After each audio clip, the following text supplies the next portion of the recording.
Bonjour, je suis Fabiola, vous êtes sur ma chaîne dédiée au mariage et ma spécialité, ce sont les cérémonies personnalisées, remplies d'émotions et de paillettes. Des cérémonies qui laissent un merveilleux souvenir aux mariés bien sûr, mais aussi à leurs invités. Et comment est-ce qu'on fait ça? Eh bien, dans cette vidéo, on va se pencher sur les rituels de cérémonie et plus spécifiquement, comment bien les choisir.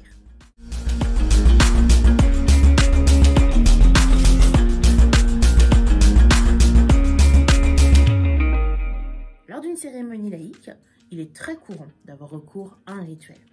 Il s'agit d'un geste ou d'une action qui ajoute une valeur symbolique et spirituelle éventuellement à la cérémonie. On peut opter pour un rituel traditionnel, l'échange des alliances par exemple, c'est un rituel.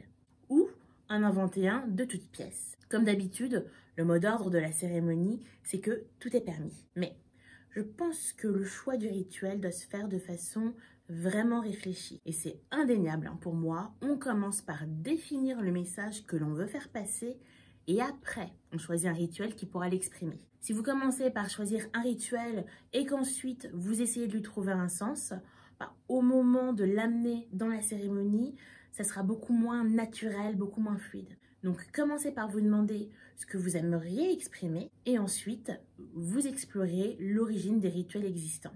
Et si vous ne trouvez pas, dans ce cas-là, vous en inventez un.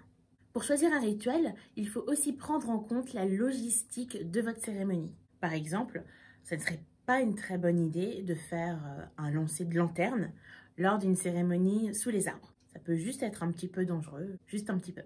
Mauvaise idée aussi de faire un rituel de la bougie si la cérémonie a lieu en extérieur dans une région à forme mistrale. Si vous optez pour un rituel collectif, un rituel qui implique donc tous les invités, il faut prendre en compte qu'il durera plus de temps. L'idéal dans ce cas-là, c'est de le placer à la toute fin.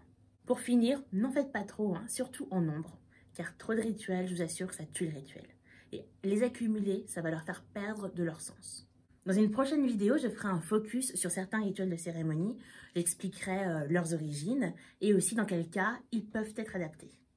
Avec tout ça, je vous assure que votre cérémonie, elle sera pleine de paillettes. Si cette vidéo vous a été utile, n'hésitez pas à la partager autour de vous, à la liker, à me poser vos questions en commentaire et enfin à vous abonner à la chaîne. Et aussi rendez-vous sur les réseaux sociaux pour encore plus de cérémonies et encore plus de mariages.